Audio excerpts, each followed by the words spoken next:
अलग अलग करते हैं।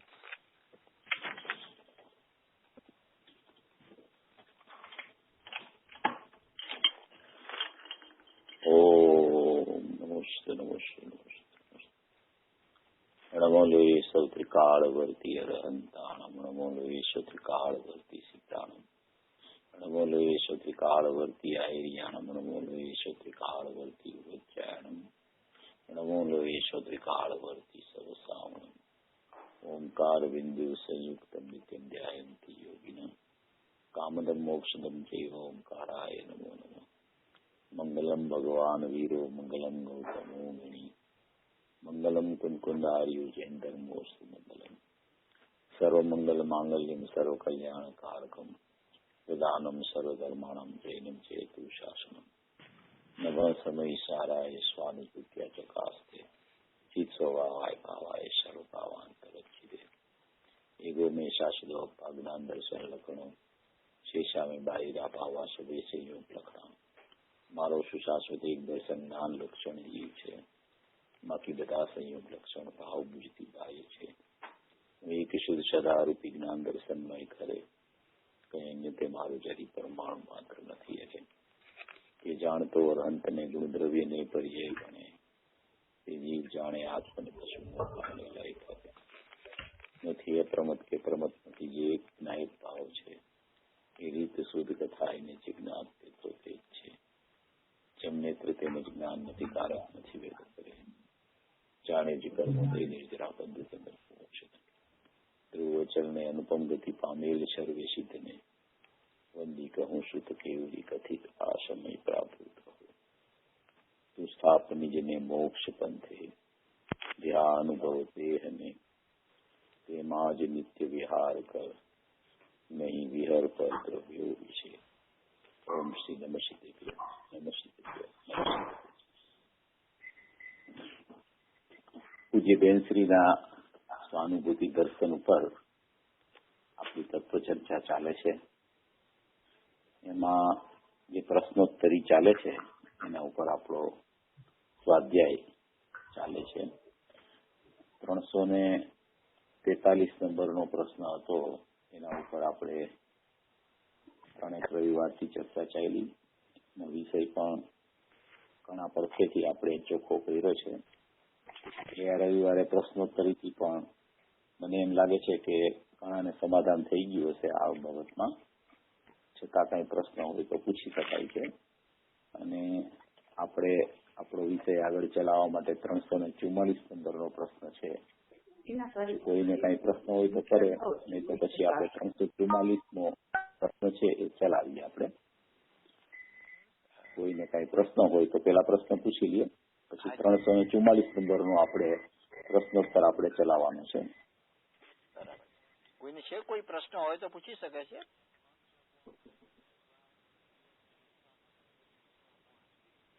લાગતો નથી કોઈને પ્રશ્ન, આપણે ચાલુ કરીએ। હાજી હા હા કઈ વાંધો નહીં। દ્રવ્ય કર્મ, ભાવ કર્મ અને નવ કર્મ એ ત્રણેથી એક સાથે જુદો પડે એવો પ્રશ્ન પૂજ્ય બેનશ્રીને કરવામાં આવ્યો છે કે પોતાનો જે જીવ છે એની સાથે દ્રવ્ય કર્મ, ભાવ કર્મ અને નવ કર્મ એના સંયોગમાં રહેલા છે, તો એની સાથેથી એ ત્રણેયથી એક સાથે જુદો પડે કે પેલા એમ કે નો કર્મથી જુદો પડી જાય, પછી દ્રવ્ય કર્મથી જુદો પડી જાય, પછી ભાવ કર્મથી જુદો પડે અને પછી અંદરમાં લીન થાય, એવી કોઈ વિધિ છે કે દ્રવ્ય કર્મ, ભાવ કર્મ, નો કર્મથી ત્રણેયથી એક સાથે જુદો પડી જાય એવી વિધિ છે? એવો એક શ્રોતાનો પ્રશ્ન આવ્યો છે। દ્રવ્ય કર્મ, નો કર્મ અને ભાવ કર્મ છે।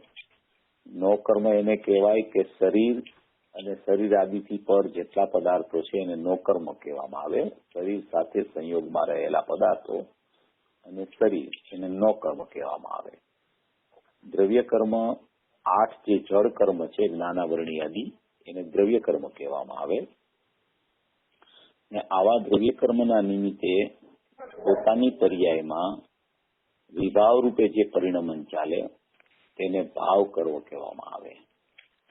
તો આવા નો કર્મ દ્રવ્ય કર્મ અને ભાવ કર્મ. 9 કર્મ શરીરાદિ અને એનાથી પૃથક પદાર્થો શરીર સંબંધમાં જે હોય તે દ્રવ્ય કર્મ એટલે 8 કર્મ અને ભાવ કર્મ એટલે દ્રવ્ય કર્મના નિમિત્તે દ્રવ્ય કર્મનું લક્ષ કરતા પોતાની પર્યાયમાં જેટલું દ્રવ્ય કર્મના લક્ષે વિભાવ પરિણમન થાય એને ભાવ કર્મ કહેવામાં આવે. આવા દ્રવ્ય કર્મ, ભાવ કર્મ અને નો કર્મથી ત્રણેયથી એક સાથે જુદો પડે એ કેવી રીતે એની પદ્ધતિ હોય, કેવી રીતે એની સ્થિતિ હોય, કેવી રીતે એનું જુદા પડવાપણું કેવી રીતે થાય? કારણ કે અહીંયાથી જ્યાં સુધી જુદો ન પડે ત્યાં સુધી તો અંદરમાં અભેદ ન થઈ શકે, અને જ્યાં સુધી અંદરમાં અભેદ ન થાય ત્યાં સુધી આ દ્રવ્ય કર્મ, ભાવ કર્મ, નો કર્મથી જુદો પડ્યો એમ કહેવામાં ન આવે, કારણ કે એનાથી જુદો ન પડ્યો હોય. તો એવો એક પ્રશ્ન કરવામાં આવ્યો છે. પ્રશ્ન બહુ સુંદર છે, કારણ કે દ્રવ્ય કર્મ, ભાવ કર્મ અને નો કર્મ ત્રણેય જે ક્ષેત્રમાં રહેલા છે એ ત્રણેયના ક્ષેત્રો પૃથક પૃથક છે. એક ક્ષેત્રે દ્રવ્ય કર્મ, ભાવ કર્મ અને નો કર્મ નથી રહેલા. આત્માની અપેક્ષાએ ભાવ કર્મ જુદું છે, ભાવ કર્મની અપેક્ષાએ દ્રવ્ય કર્મ જુદું છે, દ્રવ્ય કર્મની અપેક્ષાએ નો કર્મ જુદું છે. નો કર્મની સત્તા જુદી છે, દ્રવ્ય કર્મની સત્તા જુદી છે, ભાવ કર્મની સત્તા જુદી છે અને ત્રિકાળી જ્ઞાયક ભાવની સત્તા જુદી છે. આવી પૃથક પૃથક સત્તામાં બધું રહેલું છે. હવે જ્ઞાયક ભાવ એક છે, એને ગ્રહણ કરવા માટે એની સન્મુખ થાય ત્યારે અહીંયા દ્રવ્ય કર્મ, ભાવ કર્મ અને નો કર્મથી જુદો પડે તો હવે પૃથક પૃથક જુદો પડે કે એક સાથે જુદો પડે એવો પ્રશ્ન છે. બીજી બેનશ્રી જવાબ આપે છે કે અંતરમાં વિભાવ સાથે જ્યાં એકત્વ બુદ્ધિ છે ત્યાં બધા પર પદાર્થ સાથે પણ એકત્વ બુદ્ધિ છે. અંતરમાં વિભાવ સાથે જ્યાં એકત્વ બુદ્ધિ છે, અંતરમાં વિભાવ સાથે એટલે કે વિભાવ એટલે કે પોતાની પર્યાયમાં વર્તતો શુભાશુભ ભાવ, એને કહેવામાં આવે છે વિભાવ. એ વિભાવને જ્યાં સુધી એકત્વ પૂર્વક પોતાનો માને છે ત્યાં સુધી બધા પર પદાર્થો સાથે એને એકત્વ બુદ્ધિ ચાલુ છે.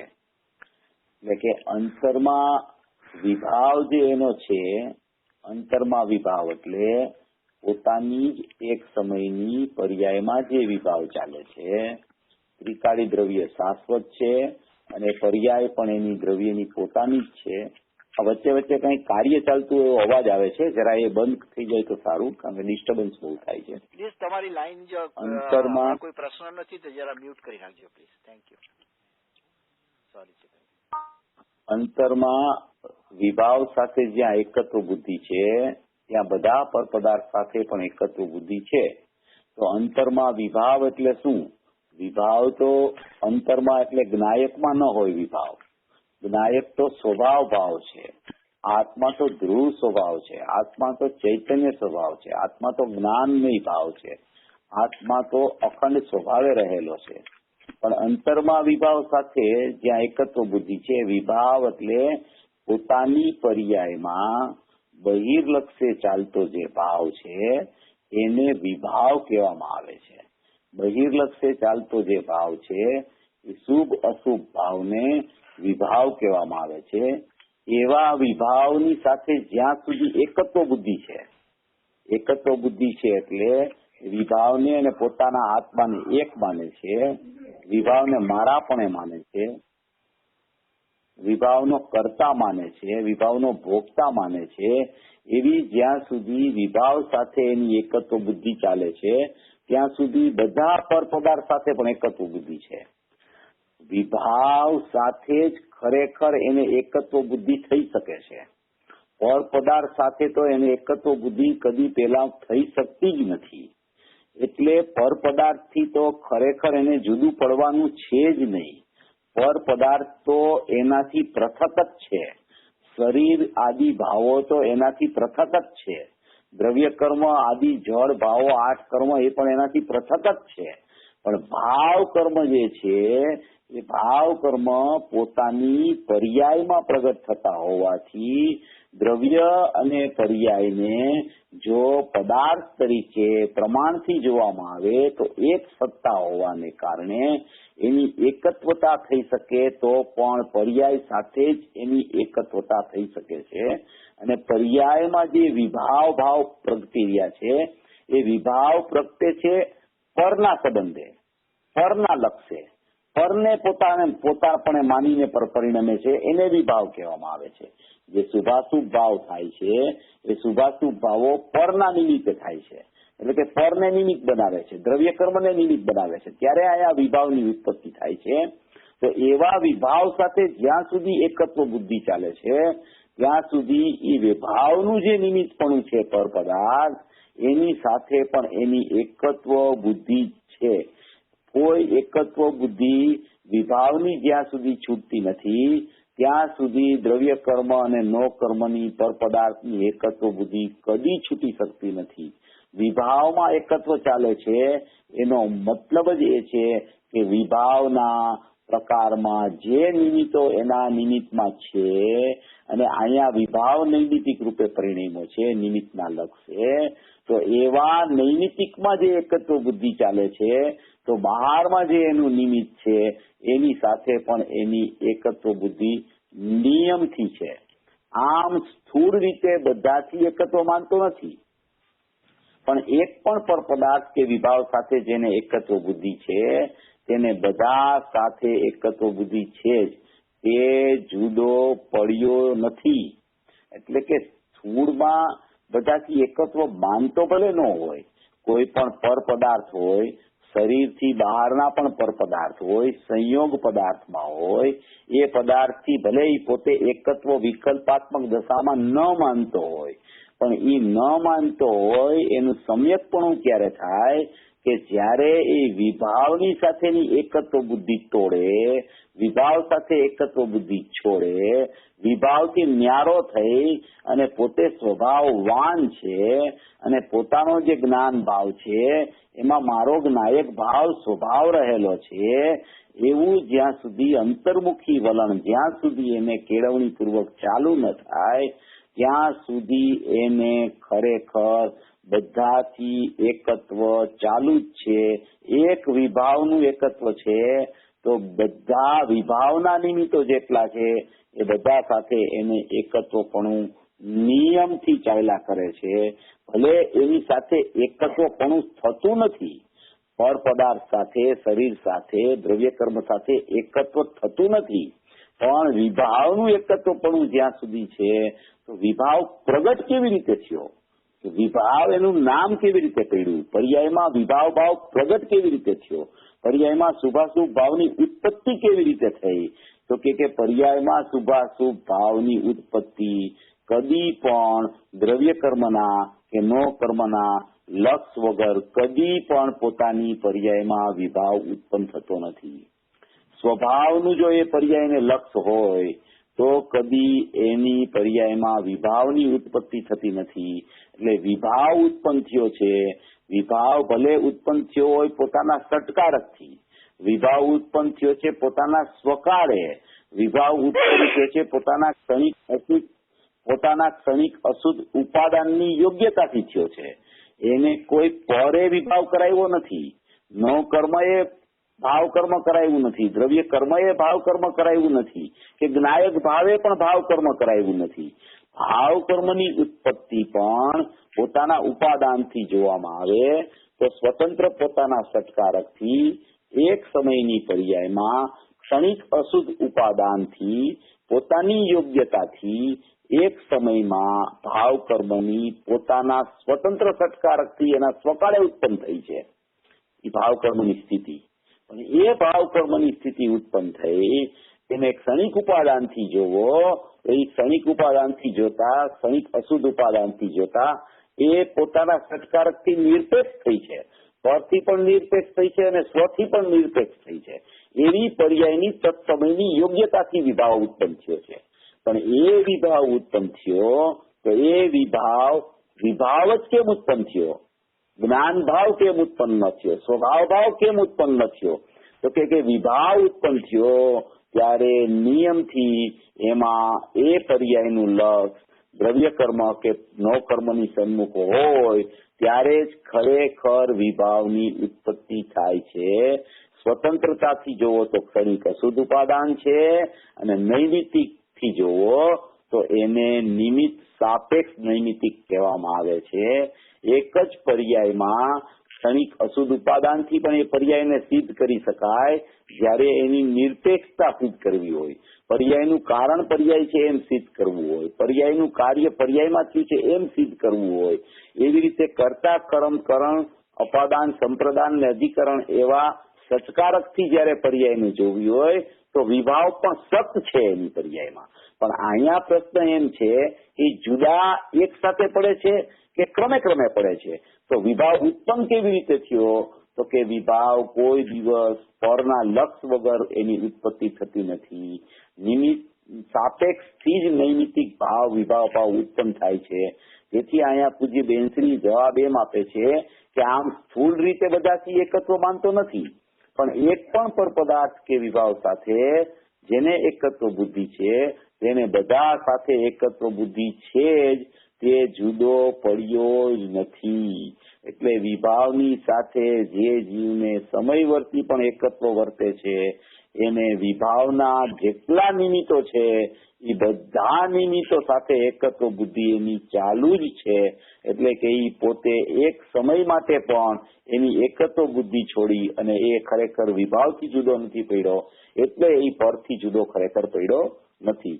દ્રવ્ય કર્મના નિમિત્તે ભાવ કર્મ રૂપે પોતે પરિણમે છે. જો આ વિષય આવ્યો છે, દ્રવ્ય કર્મના નિમિત્તે ભાવ કર્મ રૂપે પોતે પરિણમે છે. દ્રવ્ય કર્મ છે એ નિમિત્ત છે, અને ભાવ કર્મ પણ એ પોતે પરિણમે છે, એ પોતાનું ઉપાદાન છે. અને નિમિત્ત સાપેક્ષથી જોવો તો એ ઉપાદાનને નૈમિતિક કહેવાય છે ભાવ કર્મને. અને ભાવ કર્મ રૂપે પોતે પરિણમે છે તો એ પોતે પોતાથી પોતાના સટકારકથી પરિણમે છે. હવે સટકારકથી પરિણમે છે ત્યારે બાહ્યમાં સ્થિતિ કેવી છે? તો કે બાહ્યમાં દ્રવ્ય કર્મનું નિમિત્ત છે, ત્યાં દ્રવ્ય કર્મનો ઉદય છે, અને એ ઉદયની સન્મુખ જયારે એની પર્યાય થાય છે ત્યારે અહીંયા ભાવ કર્મ રૂપે પોતે સ્વયં પોતાથી પરિણમી જાય છે, પણ તે પોતાનો સ્વભાવ નથી. સ્વભાવ કોને કહેવાય? કે જે સ્વભાવના પરિણમનમાં આનંદ આવે, જે સ્વભાવના પરિણમનમાં જ્ઞાનને આનંદની ઉત્પત્તિ થાય તેને પોતાનો સ્વભાવ કહેવાય. દ્રવ્ય કર્મના નિમિત્તે ભાવ કર્મ રૂપે પોતે પરિણમે છે, પણ તે પોતાનો સ્વભાવ નથી. કારણ કે એ વિભાવ છે, એમાં દ્રવ્ય કર્મનું નિમિત્તપણું છે. કોઈ દિવસ પોતાનો સ્વભાવ ભાવની ઉત્પત્તિ થાય તો એમાં કદી પણ દ્રવ્ય કર્મનું નિમિત્તપણું ન હોય, એમાં પોતાના જ્ઞાયક ભાવની જ ખરેખર સન્મુખતા હોય ત્યારે જ એ પોતાનો સ્વભાવ ભાવ પ્રગટ થાય છે. સ્વભાવ છે એ જ્ઞાયક ભાવ છે, અને સ્વભાવ ભાવ છે એ પોતાની પર્યાયમાં પ્રગટ થતો જ્ઞાન આનંદ છે. એટલે કે જ્યાં સુધી દ્રવ્ય કર્મના નિમિત્તે ભાવ કર્મ રૂપે પોતે પરિણમે છે તો એ ભાવ કર્મ છે એ પોતાનો સ્વભાવ નથી. દ્રવ્ય દ્રષ્ટિથી જોવે તો વિભાવ પણ પોતાથી જુદો છે. જો આ એક પછી એક લીટીમાં જુદું કરતા જાય છે. પેલા વિભાવની એકત્વ બુદ્ધિ છોડાવે છે. વિભાવની એકત્વ બુદ્ધિ છોડે એનો અર્થ જ એમ થાય કે પર પદાર્થ સાથેથી પણ એકત્વ બુદ્ધિ છૂટી ગઈ, દ્રવ્ય કર્મ સાથેથી પણ એકત્વ બુદ્ધિ છૂટી ગઈ.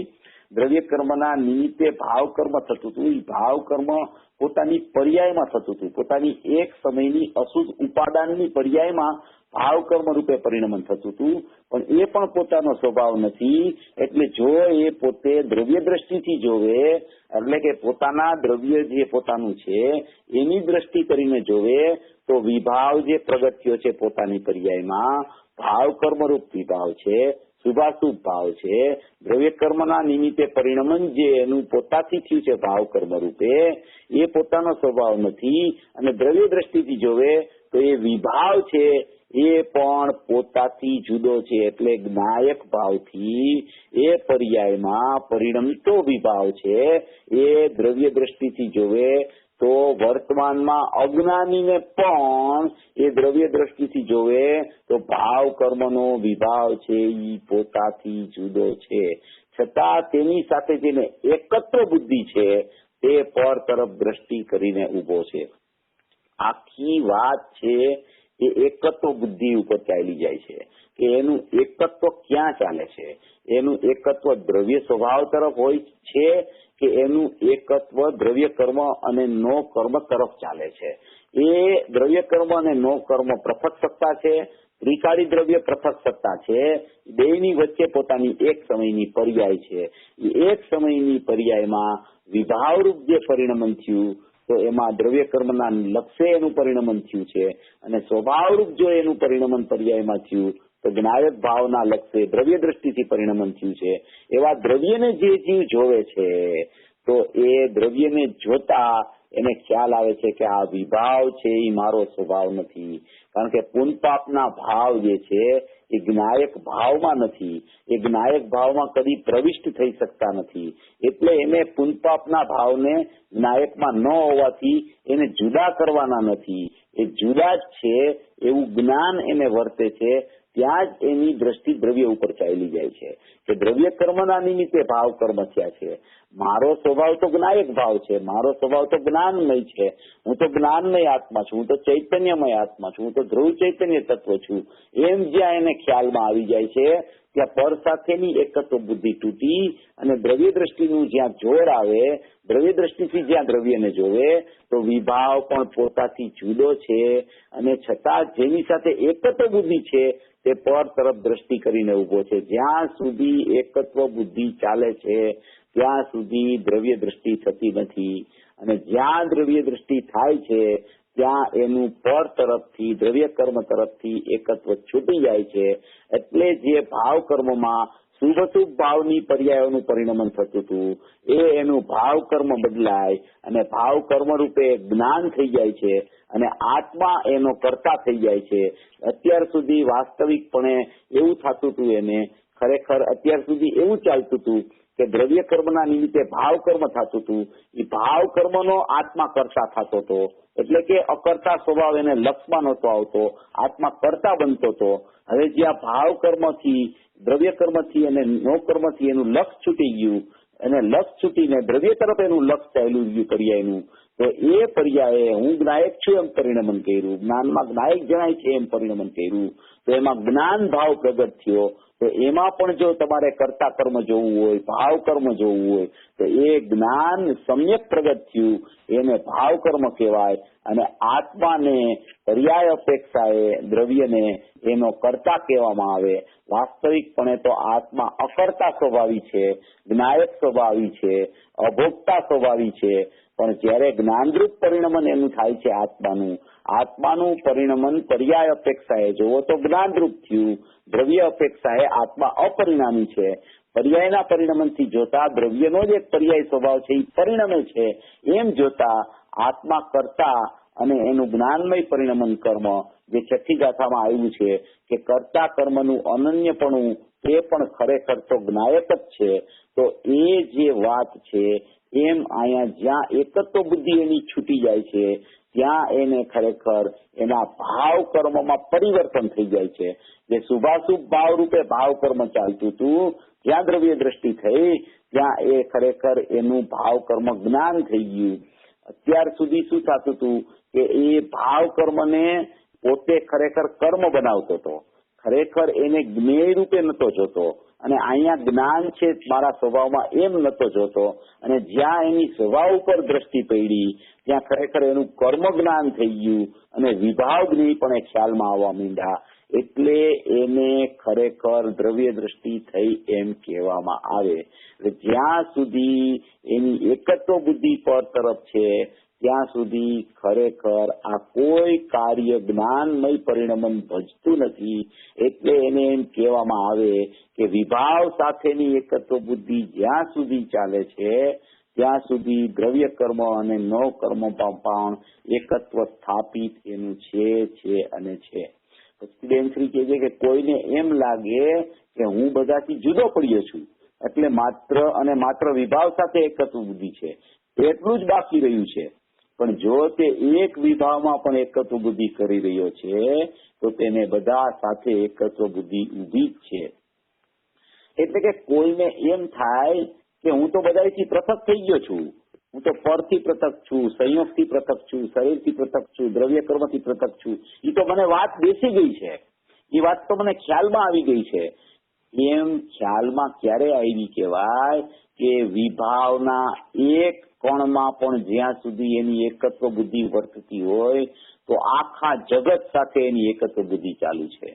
અને વિભાવના એક કણમાં પણ જો એકત્વ બુદ્ધિ એની છૂટી જાય તો આ કોઈ પણ બાહ્ય પદાર્થોમાં એની એકત્વ બુદ્ધિ વર્તતી નથી એમ કહેવામાં આવે. કારણ કે જ્યાં એક સમયની પર્યાયમાં સ્વભાવની સન્મુખતા થાય, જ્ઞાયકની સન્મુખતા થાય, જ્ઞાનમય ભાવની સન્મુખ જ્યાં પર્યાય થઈ જાય ત્યાં એ જ સમયે સમ્યક દર્શન જ્ઞાન ચારિત્ર ઉત્પન્ન થતા હોવાથી બાહ્યથી તે જીવ નિરાળો થઈ, નિર્લેપ થઈ અને આખો જુદો પડી જાય છે અને એ જ્ઞાનને આનંદની લક્ષ્મીમાં આળોટવા માંડે છે.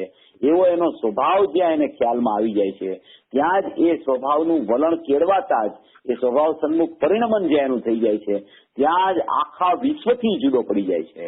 એ 144ની ગાથામાં આવ્યું ને કે આખા સારા વિશ્વની ઉપર તરતો જ્ઞાયક ભાવ છે, એટલે કે વિશ્વથી ઉદાસીન છે.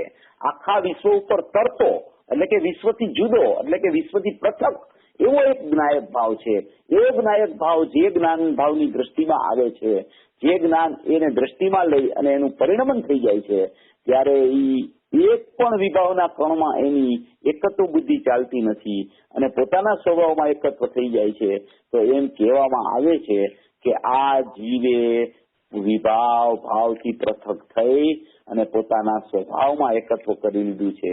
એવા વિભાવનું એકત્વ જ્યાં એને તૂટે છે ત્યાં આખા જગતથી, દ્રવ્ય કર્મથી, નો કર્મથી બધેથી એની દ્રષ્ટિ ઉઠી જાય છે, બધેથી એનું જ્ઞાન ઉઠી જાય છે, બધેથી એની લીનતા સમાપ્ત થઈને જ્ઞાયકમાં લીનતા થઈ જાય છે. તો એવા જીવને એમ કહેવામાં આવે કે આ જીવ વિભાવથી છૂટી અને સ્વભાવ સન્મુખ પરિણમી ગયો છે. માટે કોઈ પણ જીવ જ્યારે સ્વભાવ સન્મુખ પરિણમે છે ત્યારે જ ખરેખર એને ભાવ કર્મ, દ્રવ્ય કર્મ અને નો કર્મથી પૃથકતા થાય છે. જ્યાં સુધી સ્વભાવ સન્મુખનું પરિણમન એક સમય માટે પણ નથી થતું ત્યાં સુધી બધા પરમાં એની એકત્વ બુદ્ધિ જ ચાલે છે. પછી પરમાં ભાવ કર્મ હોય, દ્રવ્ય કર્મ હોય કે નો કર્મ હોય કે જગત હોય, બધી જગ્યાએ એનું એકત્વ એને સ્થાપિત કરેલું છે. એક સમયની પર્યાયને પોતાનું માની અને જે જીવ પરિણમે છે તો એનું એકત્વ, મમત્વ, કર્તૃત્વ, ભોક્તૃત્વ, જ્ઞાતૃત્વ, કારણત્વ એ બધું ખરેખર પર્યાયમાં ચાલતું હોવાથી દ્રવ્ય તરફ એનું વલણ નથી ગયું. તો એક સમયની પર્યાયમાં વિભાવ સન્મુખનું જે પરિણમન એનું એકત્વપૂર્વક ત્યાં ચાલ્યું ત્યાં જ એને બધા બહિર્મુખ ભાવો સાથે એકત્વ બુદ્ધિ ચાલી અને બહિર્મુખ ભાવોનું નિમિત્તપણું છે એવા દ્રવ્ય કર્મ અને નો કર્મ સાથે પણ એની એકત્વ બુદ્ધિ ચાલ્યા કરે છે. અને જ્યારે તૂટે છે એકત્વ બુદ્ધિ ત્યારે સ્વભાવ સન્મુખ એકત્વ થાય છે ત્યારે બધી જગ્યાએથી એકત્વ બુદ્ધિ તૂટી જાય છે. એમ આ બોલનો આ પ્રશ્નનો જવાબ એમ કહેવા માંગે છે. એના પછીનો પ્રશ્ન છે, આપનું કહેવું છે કે વિભાવમાં દ્રષ્ટિ છે, વિભાવ ભાવમાં ત્યાં સુધી પરમાં જ દ્રષ્ટિ રહેલી છે. તો પૂજ્ય બેનશ્રીને કહે છે કે વિભાવ ભાવમાં જ્યાં સુધી દ્રષ્ટિ છે, દ્રષ્ટિ એટલે શ્રદ્ધા, દ્રષ્ટિ એટલે એનો અભિપ્રાય, એટલે કે એનો વિશ્વાસ, એટલે કે એની સ્થાપના એને વિભાવમાં જ પોતાની સ્થાપના કરી દીધી છે. ત્યાં સુધી પરમાં જ દ્રષ્ટિ રહેલી છે. પૂજ્ય બેનશ્રી કહે છે કે હા, પર તરફ દ્રષ્ટિ રહેલી છે, પરમાં દ્રષ્ટિ રહેલી છે, પર તરફ દ્રષ્ટિ રહેલી છે. તેની દ્રષ્ટિની દિશા જ પર તરફ છે. કારણ કે એની દ્રષ્ટિની દિશા એટલે એની પર્યાયના વેગનું વલણ જે છે એ પર તરફ ચાલી રહ્યું છે. એના વલણનો વેગ છે એ સ્વ તરફ આવ્યો જ નથી. દ્રષ્ટિની દિશા સ્વ તરફ આવી જ નથી. એને સ્વને ગ્રહણ જ કર્યું નથી. તેને દ્રષ્ટિની દિશા જ બદલાવી નથી. અને દ્રષ્ટિની દિશા જો પર તરફ છે તો તેમાં બધા પર આવી જાય છે. જ્યાં સુધી દ્રષ્ટિ પરથી હટી અને સ્વ તરફ નથી આવતી, શ્રદ્ધા જ્યાં સુધી પરથી છૂટી, પરની શ્રદ્ધામાંથી છૂટી અને જ્યાં સુધી શ્રદ્ધા અને જ્ઞાનનો ભાવ એકદમ દ્રવ્ય તરફ કેળવણીપૂર્વક આગળ નથી વધતો ત્યાં સુધી એની પરની એકત્વ બુદ્ધિ તૂટતી જ નથી. ત્યાં સુધી એને પરનું જ ગ્રહણ ચાલુ છે, સ્વનું ગ્રહણ એને થયું જ નથી એમ આમાં કહેવા માંગે છે. 346મો પ્રશ્ન છે, પર પદાર્થ મારા નથી એમ વિચારીને નક્કી તો કર્યું છે, છતાં તેને પર પદાર્થથી સાચું વેદનાન કેમ થતું નથી? જો આ પ્રશ્ન છે ને, જીવની સ્થિતિ ખરેખર વાસ્તવિકપણે આવી વર્તી રહી છે એવા પ્રશ્ન આવે છે.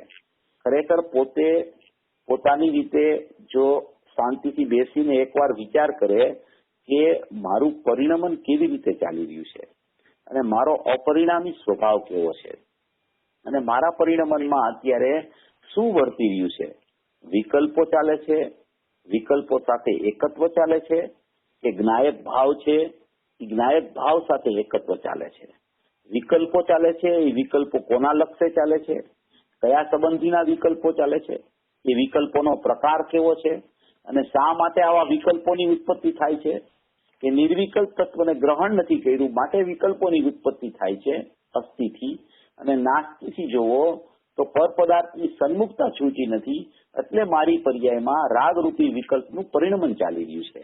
એવો વિચારક જીવ વિચાર કરી અને આવા પ્રશ્નો પૂછે છે કે પર પદાર્થ મારા નથી, એ તો વિચારીને મેં નક્કી તો કર્યું છે કે પર પદાર્થ તો મારા છે જ નહીં, કારણ કે ઘણા પર પદાર્થોને મેં મારા કરવા માટે પ્રયત્ન કર્યો, થાકીને હારી અને પછી મેં મારા હથિયાર નીચે મૂકી દીધા કે પર પદાર્થ તો મારા થઈ શકતા નથી, મારી કરતા બુદ્ધિ અહીંયા ચાલતી નથી, હું તો અકર્તા સ્વભાવ છું, હું તો જ્ઞાયક ભાવ છું, ચૈતન્ય પદાર્થ છું, પર પદાર્થ સાથે મારે સંબંધ જ નથી.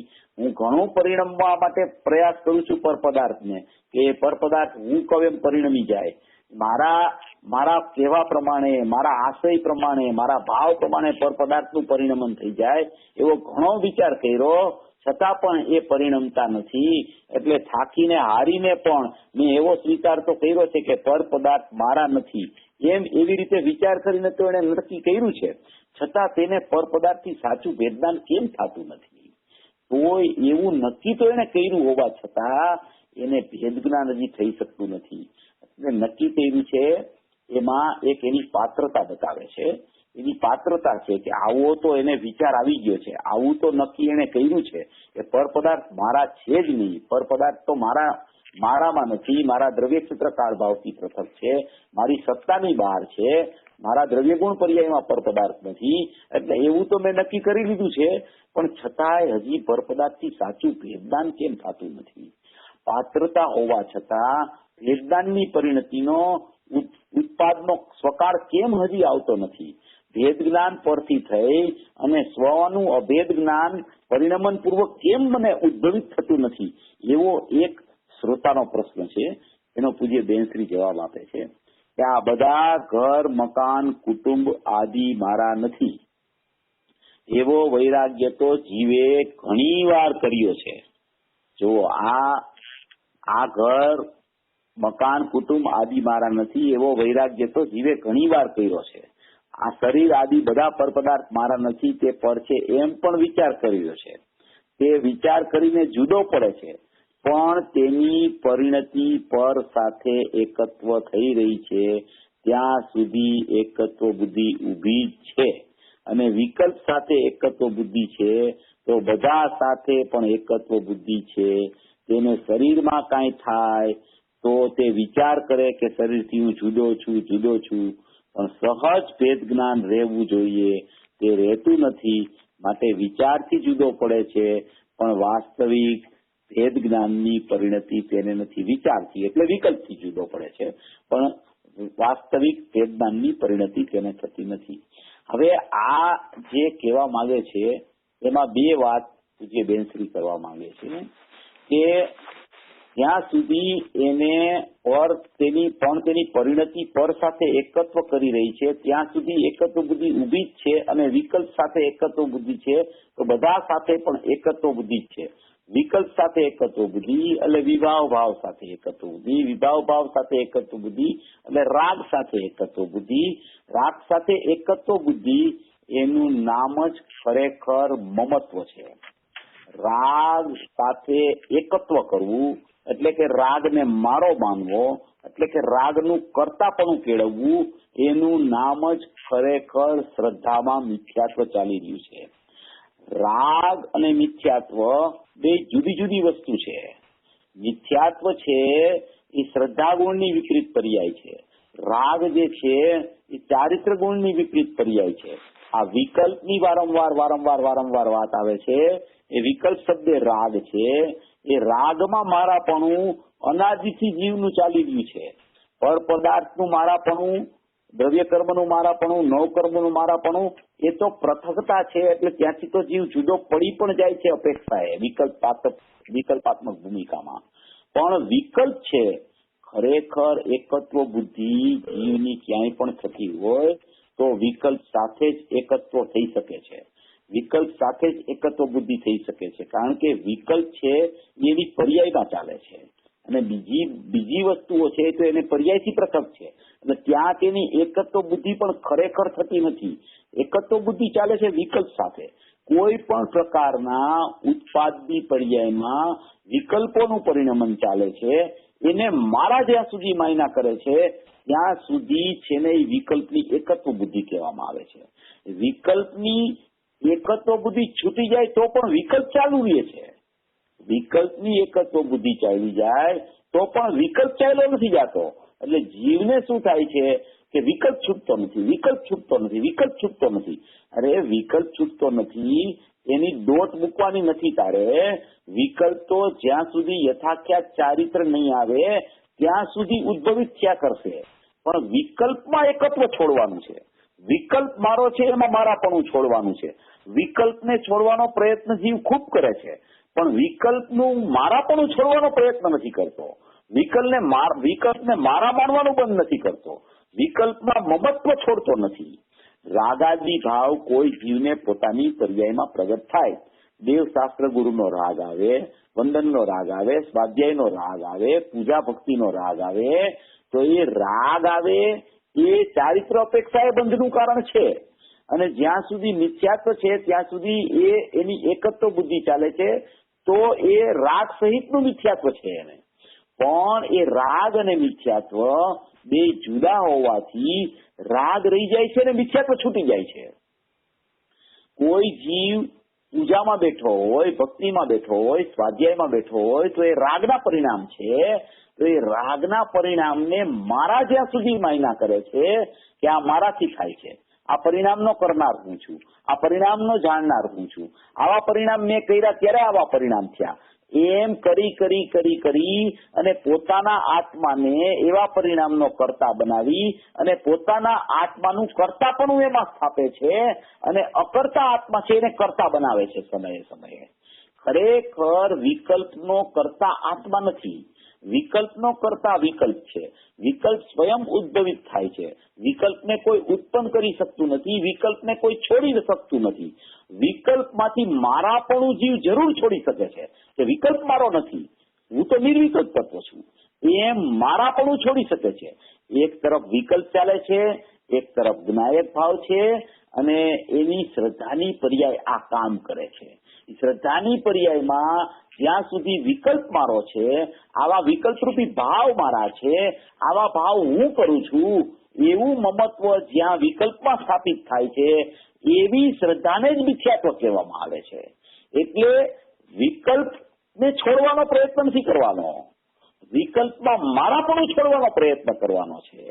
કારણ કે વિકલ્પ તો જ્ઞાનીને પણ આવે છે, પણ જ્ઞાનીને વિકલ્પ આવે છે તો એ વિકલ્પમાં મારાપણું ન માનતો હોવાથી એ વિકલ્પથી નિરાળ રહી, વિકલ્પથી નિર્લેપ રહી અને પોતાના સ્વભાવની સન્મુખ એનું પરિણમન ચાલ્યા કરે છે. એવી જ રીતે અજ્ઞાની જીવ છે એને પણ વિકલ્પ આવે છે પણ એ વિકલ્પનું કર્તૃત્વ એને કરવાનું નથી, મમત્વ એને કરવાનું નથી, વિકલ્પ મારો છે એમ પરિણમવાનું નથી. વિકલ્પની સત્તામાં છે. હું તો નિર્વિકલ્પ તત્વ છું એવું અહમ એને નિર્વિકલ્પ તત્વમાં સ્થાપવાનું છે. એ નિર્વિકલ્પ તત્વમાં જ્યાં અહમ એનું છપાય છે ત્યાં જ વિકલ્પથી જુદો, વિભાવથી જુદો પડી અને એની પરિણતિ, શ્રદ્ધાની પરિણતિ, જ્ઞાનની પરિણતિ નિર્વિકલ્પ તત્વ સાથે કેલી કરવામાં આવે છે, કેલી કરવા માંડે છે. ત્યાં એને કહેવામાં આવે કે આ જીવ હવે વિભાવથી જુદો પડી ગયો, વિકલ્પથી જુદો પડી ગયો. પાછો એ વિકલ્પાત્મક દશામાં પાછો એ આવી જાય જયારે નિર્વિકલ્પ દશા છૂટે તો વિકલ્પની ઉત્પત્તિ થાય છે. તો વિકલ્પની પછી ઉત્પત્તિ થાય તો વિકલ્પને મારો માનતો નથી, જાણે છે કે વિકલ્પ આવ્યો છે પણ એ મારો નથી. મારું તો ચૈતન્ય તત્વ છે, મારું તો અભેદ તત્વ છે, મારું તો નિર્વિકલ્પ તત્વ છે, મારું તો જ્ઞાયક તત્વ છે, મારો તો ભૂતાર્થ સ્વભાવ છે, હું તો જ્ઞાન ને આનંદની મૂર્તિ છું. એમ વિકલ્પથી પૃથક રહેતો, જ્ઞાયકથી અપૃથક રહેતો, એવી રીતે એનો પરિણમન સ્વભાવ ચાલ્યા કરે છે. એટલે વિકલ્પની જુદાઈ એને ખ્યાલમાં આવી ગઈ છે, નિર્વિકલ્પતામાં એનું અહમ થઈ જાય છે. ત્યારે એની વિકલ્પ સાથે એકત્વ બુદ્ધિ તૂટી એમ કહેવામાં આવે છે. તો એને વાસ્તવિક ભેદ જ્ઞાનની પરિણતિ થાય છે. મારો એક પ્રશ્ન છે, વિકલ્પ એટલે જ્ઞાનની પર્યાય કેવી રીતે લેવું? વિકલ્પને શું લેવું? વિકલ્પ એટલે અહીંયા વિકલ્પ એટલે રાગ. વિકલ્પ એટલે રાગ લેવો. 4 પ્રકારના રાગ ચાલે છે વિકલ્પમાં બધી ચારિત્રની પર્યાયો લેવી. અનંતાનુબંધી, અપ્રત્યાખ્યાનાવરણી, પ્રત્યાખ્યાનાવરણી અને સંજલન. 4 પ્રકારના જે રાગના પ્રકાર ક્રમે ચાલે છે એને વિકલ્પ કહેવામાં આવે છે. એ વિકલ્પ તો ઉભો થાય છે, એ વિકલ્પ સાથે એની એકત્વ બુદ્ધિ ચાલે છે. વિકલ્પને જ્યાં સુધી મારો માને છે ત્યાં સુધી ખરેખર એ નિર્વિકલ્પ તત્વને મારું માનતો નથી. એટલે વિકલ્પમાં એકત્વ બુદ્ધિ ચાલ્યા કરે છે, એટલે વિકલ્પમાં મમત્વ ચાલે છે, એટલે એમાં મારાપણું ચાલે છે. હવે એ રાગ ચાલે છે, એ રાગ થયો છે પર પદાર્થના લક્ષે. પરના નિમિત્તે અહીંયા એની વિભાવ પર્યાય પ્રગટ થઈ છે ચારિત્ર ગુણની વિપરીત. એ ચારિત્ર ગુણની વિપરીત પર્યાયમાં વિકલ્પ રૂપી રાગ ચાલે છે. એમાં એ મારાપણું કર્યા કરે છે, એમાં એકત્વ કર્યા કરે છે. એ એકત્વ એનું ક્યારે છૂટે કે એનું મારાપણું નિર્વિકલ્પ તત્વમાં સ્થપાય કે આ વિકલ્પ આવે છે પણ વિકલ્પથી હું જુદો જાણનાર છું. વિકલ્પ છે વિકલ્પની સત્તામાં, વિકલ્પનો કરતા વિકલ્પ છે, હું એનો કરતા નથી. વિકલ્પ થવા યોગ્ય થાય છે, વિકલ્પ એના સત્કારકથી પ્રગટ થયા છે, એનો કરતા પરપદાર્થ નથી. બહારમાં દેવ શાસ્ત્ર દેવની ઉપલબ્ધિ છે માટે અહીંયા વિકલ્પનું પરિણમન થાય છે એમ નથી. વિકલ્પનો સ્વકાર છે માટે વિકલ્પ એવો આવે છે કે મારે પૂજા કરવી છે, મારે ભક્તિ કરવી છે, મારે સ્વાધ્યાય કરવો છે, એવો રાગરૂપી વિકલ્પ એને ચાલે છે. હવે એ વિકલ્પ અને બાહ્યમાં પદાર્થો એનું એકબીજાનું નિમિત્ત નૈમિત્તિકપણું ચાલ્યા કરે છે. હવે અહીંયા શ્રદ્ધાની પર્યાયમાં એને મારાપણું ક્યાં ચાલે છે? વિકલ્પમાં મારાપણું ચાલે છે, પરપદાર્થમાં મારાપણું ચાલે છે કે જ્ઞાયકમાં મારાપણું ચાલે છે? બસ આ ભેદ જ્ઞાનની પ્રક્રિયા છે. એનું મમત્વ ક્યાં ચાલે છે, એનું એકત્વ ક્યાં ચાલે છે? મમત્વ એનું વિકલ્પથી છૂટી અને નિર્મમત્વ સ્વભાવ છે ત્યાં એનું મમત્વ કેળવાઈ જાય, એટલે કે ત્યાં એની શ્રદ્ધા કેળવાઈ જાય, ત્યાં એનું અહમ થઈ જાય. તો પણ પાછો અનુભવ થઈ ગયો, પછી અનુભવથી છૂટે તો પણ વિકલ્પ તો આવે છે રાગ. પૂજ્ય ગુરુદેવ શ્રી રોજ ભક્તિ કરતા હતા બપોરે પ્રવચન પછી. એ રાગનો પ્રકાર છે, એ રાગનો પ્રકાર આવે છે. એ ગુરુદેવ એના કરતા નથી, પૂજ્ય ગુરુદેવનો આત્મા એનો કરતા નથી. વિકલ્પ આવે છે એને માત્ર જાણે છે કે આવો વિકલ્પ આવ્યો છે, આવો પર્યાયમાં અત્યારે વિકલ્પ ચાલે છે, પણ એનાથી હું તો જુદો જાણનાર છું. એ મારો વિકલ્પ નથી, મારું તો ચૈતન્ય તત્વ છે, એ વિકલ્પનો જાણનાર હું છું. એમ કરી અને જ્ઞાની પાછા વિકલ્પથી પૃથક થઈને નિર્વિકલ્પ તત્વમાં ગરકાવ થઈ જાય છે. એટલે વિકલ્પને છોડવાનો પ્રયત્ન નથી કરવાનો. અજ્ઞાનીએ વિકલ્પમાં મારાપણું છોડવાનું છે. વિકલ્પ મારો છે એવું મમત્વ છોડવાનું છે. વિકલ્પમાં અહમ ચાલે છે એવી શ્રદ્ધા છોડવાની છે. વિકલ્પ છોડવાનો પ્રયત્ન નથી કરવાનો. વિકલ્પ તો આવે છે, કારણ કે વિકલ્પને કોઈને ગ્રહણ નથી કર્યો કે વિકલ્પને છોડવાનો હોય. વિકલ્પ તો આવવા યોગ્ય સ્થિતિ છે. કોઈ પણ જીવને અશુભ ભાવનો પણ વિકલ્પ આવે, કોઈને શુભ ભાવનો પણ વિકલ્પ આવે, તો એ શુભ અશુભના વિકલ્પના કરતા છે ને જીવ નથી. એ તો થવા યોગ્ય પરિણામ થયા કરે છે. એનો જાણનાર છે આત્મા. તો આત્મા જાણનાર તત્વ માત્ર છે. અને એની શ્રદ્ધામાં સુધી વિકલ્પનું એકત્વ ચાલે છે, જ્યાં સુધી વિકલ્પ મારો એમ ચાલે છે ત્યાં સુધી નિર્વિકલ્પ તત્વ મારું છે એમ ચાલતું નથી. એટલે વિકલ્પની એકત્વ બુદ્ધિ એ સંસારનું મૂળિયું છે. વિકલ્પ છે એ તો ચારિત્ર અપેક્ષાએ અસ્થિરતાના વિકલ્પ તો જ્ઞાનીને પણ આવે, પણ જ્ઞાની તેનાથી પૃથક રહીને વિકલ્પનું જ્ઞાન કરે છે. એમ અજ્ઞાનીએ પણ પોતાની પ્રથમ ભૂમિકામાં જે વિકલ્પો ચાલે છે એ વિકલ્પોથી જુદું મારું ચૈતન્ય તત્વ છે, એવો જ્ઞાનમય ચૈતન્ય તત્વ હું છું, એવું ભેદ જ્ઞાન કરવાનું છે વિકલ્પથી. વિકલ્પ જુદી વસ્તુ, નિર્વિકલ્પ તત્વ જુદી વસ્તુ. એ બે વચ્ચેથી ભેદનામ કરી અને હું નિર્વિકલ્પ તત્વ છું એમાં એની શ્રદ્ધા એટલે કે એકત્વ સ્થાપે તો એને એમ કહેવાય કે આ જીવ વિકલ્પથી જુદો પડી ગયો, આ જીવને સહજ ભેદ જ્ઞાન થઈ ગયું, આ જીવને ભેદનામની પરિણતિ પ્રગટ થઈ ગઈ. કારણ કે જીવ શું કરે છે? વિકલ્પ છોડવાનો પ્રયત્ન કરે છે. વિકલ્પ છે ને છૂટતા નથી. વિકલ્પ તો જ્ઞાનીને આવ્યા કરે છે. વિકલ્પનું એકત્વ છૂટે છે, વિકલ્પમાં મમત્વ છૂટે છે. 95માં કળશમાં આવ્યું છે કે વિકલ્પ એટલે શું? વિકલ્પનો કરનાર કોણ છે? તો ત્યાં આચાર્ય ભગવાને એવું લખ્યું છે કે વિકલ્પ છે એનો કરતા વિકલ્પ જ છે. વિકલ્પનો કરતા જીવ નથી, વિકલ્પનો કરતા પર પદાર્થ નથી, વિકલ્પનો કરતા વિકલ્પ છે. માટે તું વિકલ્પને જુદી સત્તા જો, તારા ચૈતન્યની સત્તાને જુદી સત્તા જો. એવા બેયના ભેદનામ પૂર્વક તારું અહમ વિકલ્પમાંથી છોડી અને જ્ઞાયક ભાવમાં નિર્વિકલ્પ તત્વમાં અહમ કર તો તું વિકલ્પથી પૃથક થઈ જાય. વિકલ્પ તારો તને નહીં ભાષે, વિકલ્પનું જ્ઞાન રહેશે પણ વિકલ્પમાંથી મારાપણું છૂટી જશે અને એનું મારાપણું પોતાના ચૈતન્ય સ્વભાવમાં સ્થાપિત થઈ જશે. આવી આખી ભેદ જ્ઞાનની એક પ્રક્રિયા છે. 344, 45 ને 46 ત્રણેય બોલ ખરેખર એમાં આ જ વાત છે. સળંગ બોલ છે, સળંગ પ્રશ્નો છે. આ સળંગ પ્રશ્નોનો પૂજ્ય બેનશ્રીએ સુંદર જવાબ આપ્યો છે. આપણા ભાવમાં આ રીતે વિચારમાં આજે આની કેળવણી કરવાથી આપણને ખ્યાલમાં વધારે આવશે. બોલો બોલો ચેતનભાઈ. જય જિનેન્દ્ર. ચેતનભાઈ એક પ્રશ્ન છે. ચેતનભાઈ હા જય. બે પ્રશ્ન છે એકચ્યુઅલી. વિભાવ ભાવ અને અસ્થિરતા કયા ગુણની પર્યાય અને એક ગુણનું કાર્ય શું? અને બીજો ક્વેશ્ચન કે મિથ્યાત્વ કન્ડિશનની અંદર વિભાવ મંદ કરવાનો અભ્યાસ ક્રમથી થાય છે?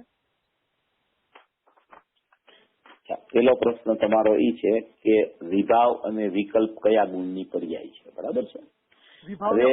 વિભાવ છે ને, વિભાવ ને અસ્થિરતા, બરાબર.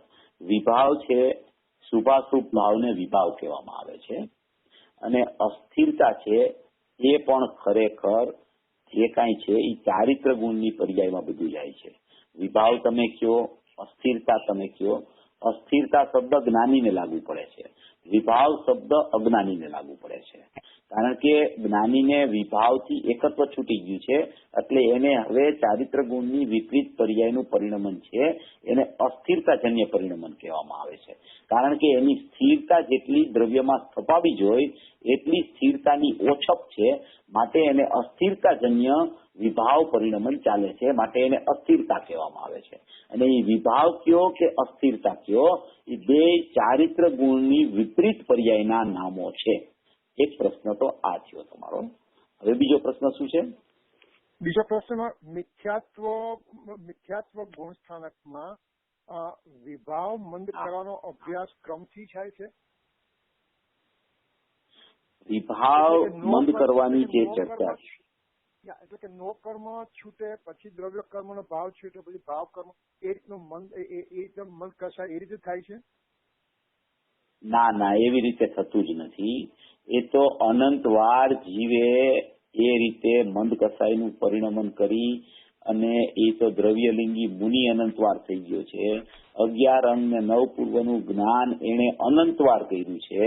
જગતનું કોઈ ક્ષેત્રનો ખૂણો બાકી નથી કે જ્યાં એ ખરેખર કેટલી વખત અનંતવાર જન્મો ન હોય. સિદ્ધશિલામાં પણ ત્યાં સિદ્ધશિલાની જે જગ્યા છે એ જગ્યાએ પણ અનંતવાર એને જન્મ લઈ લીધો છે. એટલે શુભ ભાવની કોઈ પ્રક્રિયા, બહિર્મુખ કોઈ પ્રક્રિયાથી, કોઈ પેલા પર સન્મુખતા એમ કે શરીર નો કર્મથી છૂટે, પછી દ્રવ્ય કર્મથી છૂટે, પછી ભાવ કર્મથી છૂટે, એવો કોઈ પ્રકાર ખરેખર છે જ નહીં. વિભાવથી જ્યાં એકત્વ બુદ્ધિ, શુભાશુભ ભાવ મારા નહીં અને શુદ્ધ ભાવ મારો, એવું જ્યાં ભેદ જ્ઞાન થાય છે ત્યાં જ ખરેખર પર પદાર્થોથી, બાહ્ય નો કર્મોથી અને દ્રવ્ય કર્મથી પૃથકતા થઈ જાય છે. આમાં ક્રમ એક જ છે, પોતાના સ્વભાવની સન્મુખતા. એને ખરેખર ક્રમ કહેવામાં આવે છે. બીજો કોઈ ક્રમ છે જ નહીં. બહારથી કોઈ પેલા બીજા બહારથી જુદો પડે, પછી સંયોગથી જુદો પડે, પછી સંયોગી ભાવથી જુદો પડે, પછી પેલા સંયોગથી જુદો પડે, પછી સંયોગનું નિમિત્ત એના શરીર છે એના જુદો પડે, પછી એના ચાલતા સંયોગી ભાવથી જુદો પડે. એવી રીતે કોઈ ક્રમ કે કોઈ પ્રક્રિયા ખરેખર નથી હોતી. એ બધી પોતે જ્યાં સુધી ત્રિકાળી સ્વભાવમાં પોતાનું અહમ સ્થાપિત કરતો નથી ત્યાં સુધી વિભાવથી જુદો પડી શકતો નથી.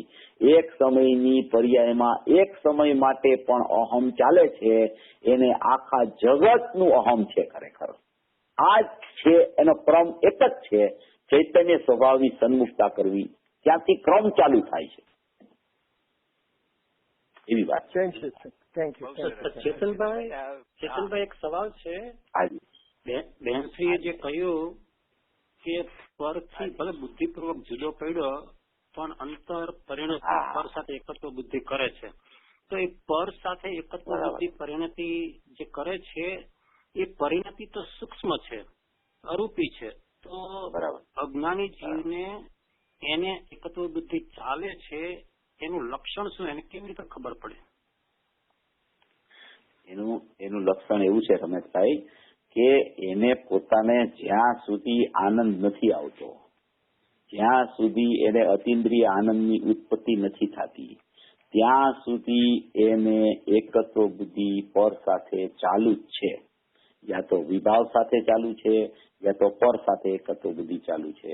જ્યાં સુધી સ્વભાવનું અહમ થતું નથી, સ્વભાવમાં જ્યાં સુધી ઈ પોતે અહમ કરીને પરિણમન પૂર્વક ખબર નથી પડતી એને સ્વભાવની, ત્યાં સુધી ઈ જીવને એકત્વ બુદ્ધિ ચાલુ જ છે. તમારી વાત સાચી છે કે પરિણતિ સૂક્ષ્મ છે એને પકડાતી નથી, પણ ઈ પરિણતિ પકડાતી નથી એનો મતલબ જ એમ છે કે એને હજી દ્રવ્ય સ્વભાવ પકડાનો નથી. પરિણતિ જ્યાં ન પકડાય તો દ્રવ્ય સ્વભાવ કેવી રીતે પકડાનો હોય એને?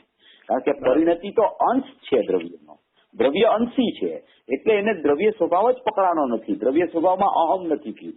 જ્યાં સુધી ત્યાં અહમ નહીં થાય, એનો વિચાર દશામાં કેળવણી પૂર્વક અભ્યાસ જ્યાં સુધી નિરંતર નહીં ચાલે, ત્યાં સુધી ખરેખર ક્યાંક ને ક્યાંક સૂક્ષ્મપણે એની એકત્વ બુદ્ધિ ચાલ્યા કરશે. એ એકત્વ બુદ્ધિ તૂટે ત્યારે જ છે કે જ્યારે એનું એકત્વ એકરૂપ નાયક ભાવમાં સ્થપાય છે. ત્યાર પેલા કોઈ જીવને એકત્વ બુદ્ધિ તૂટતી નથી. ગમે તેટલો પ્રયાસ કરી લે પરથી પાછું ફરવાનો, પરથી પાછું ફરવાના પ્રયાસે નાયકની સન્મુખતા કદી થતી નથી. કારણ કે પર સન્મુખતા વાળું જ એ વલણ છે. એની સન્મુખતા જ્ઞાયકનો અભ્યાસ, જ્ઞાયકનો મહિમા, ચૈતન્ય તત્વનું ખરેખર અવલંબન લેવાનો એનો ઉગ્ર પુરુષાર્થ જયારે ચાલુ થાય છે ત્યારે એ સહજમાં પરથી પાછો પડી જાય છે. પરથી પાછા ફરવાનું વિધાન પણ આવે કે ઉપયોગને તારા ઉપયોગને ઉપયોગવાનમાં લઈ આવો, પરથી પાછો વાળી દે, રાગથી જુદો પાડી દે. તારા ઉપયોગમાં તો જ્ઞાન વસે છે, તો રાગથી જુદું તારું જ્ઞાનમય તત્વ છે, એવા જ્ઞાનના અંશમાં તું નાયકને જુઓ, ત્યાંથી પાછો પર. એવા બધા કથનો જ્ઞાનીના પણ ઉપદેશ બોધના કથનો આવે અને એ બહુ જીવ બહાર ભમતો હોય એને એવા કથનથી અંદર લઈ આવવા માટેનો પ્રયાસ પણ કરાવવામાં આવે. પણ ખરેખર વાસ્તવિક જયારે એ જુદો પડે છે ત્યારે એ ખરેખર એનું પૂર્વની ઘણી અસંખ્ય પર્યાયોમાં એનું વલણ આખું સ્વ તરફ બદલાઈ ગયું હોય છે. ત્યારે જ ખરેખર એ પરથી જુદો પડી શકે છે. એવી વાત. બહુ સરસ. થેન્ક યુ ચેતનભાઈ. એકાદ પ્રશ્ન જો આપણે હજુ હોય તો કોઈને લઈએ. ચેતનભાઈ, અજ્ઞાની ને હજી અતિન્દ્રિય આનંદ ખબર નથી, એકદમ મંદ કસાય થઈ ગઈ છે, તો એમાં જ એને એમ લાગે કે શાંતિ ને એટલે આનંદ એટલે એને માની લે, તો એમાંથી કેવી રીતે છૂટે? એમાં એવું છે કે હવે આ વસ્તુ એવી છે કે આ એક સ્વતંત્ર વાત છે. પોતે કેવી રીતે ઉભો છે, પોતે કેવી રીતે વિચાર કરે છે. આપણી પાસે જ્ઞાની હોય તો ઘણી વાત આપણને કહી છે, આપણને ખ્યાલ પણ છે બધાને, બધા ગુરુદેવને સાંભળતા હોય છે. ગુરુદેવ ને મને હમણાં જ કીધું કે દ્રવ્યલિંગી મુનિનું કેટલું ઉદાહરણ આપે છે, કેટલા દ્રષ્ટાંત આપીને આપણને ચેતવે છે કે ક્યાંય તું આવી રીતે કોઈ પણ પ્રકારના મંદકસાઈના પરિણામમાં તું ફસાતો નહીં અને તું એને તારા માનીને કે હું કંઈક બહુ આગળ વધી ગયો છું, હું આગળ વધી રહ્યો છું એવી વિચારધારા કદી કેળવતો નહીં. કારણ કે જ્યાં સુધી જ્ઞાન છે ને, જ્ઞાન એનો સ્વભાવ જાણવું છે. હવે એ જાણવામાં છે ને એ સ્વપર પ્રકાશક જાણવું છે. એટલે મંદ કસાઈના પરિણામ પણ એને જ્ઞાનમાં ખ્યાલ આવે છે અને જ્ઞાયક ભાવ પણ એને જ્ઞાનમાં ખ્યાલમાં આવે છે. હવે એનું વલણ મંદ કસાઈ તરફ જ્યાં સુધી જ્ઞાનનું ચાલ્યા કરે છે ને ત્યાં સુધી જ્ઞાયક તરફ એનું વલણ જાતું જ નથી. એટલે ઈ મંદ કસાઈના ભાવમાં સંતોષાઈ જાય છે. એને એમ થાય છે આજે મેં ઘણું કર્યું છે, હું ઘણું કામ કરું છું, હું ઘણી ક્રિયા કરું છું, ઘણો હું છે ને સ્વાધ્યાય કરું છું.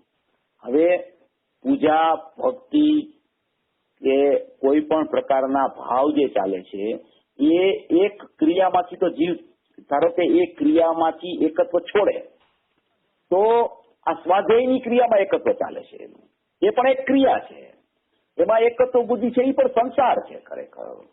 કે પૂજા ભક્તિના પરિણામ કરતા પણ આ એમ કે એક શુભ ભાવ છે એ તો પ્રયોજનભૂત શુભ ભાવ ખરો કે નહીં ભાઈ? એની અપેક્ષાએ તમે આને સારો કયો, પણ ખરેખર તો એ બેયની ખતવણી એક ખાતામાં જ છે. એ બધી વાતો છે એ ખરેખર વિભાવ છે, એ ખરેખર ઇન્દ્રિય જ્ઞાનમાં જાય છે. અને સ્વભાવ ભાવ છે એમાં આનંદ ભરેલો છે, ચૈતન્ય લક્ષ્મી ભરેલી છે. એનો જ્યાં સુધી અંદરથી મહિમા નથી આવતો ત્યાં સુધી ગમે તેટલો મંદ કસાયો હોય પણ એ કાંઈ કાર્યકારી થઈ શકતો નથી. એવી વાત છે. બરાબર. Thank you. બહુ સરસ ચેતનભાઈ.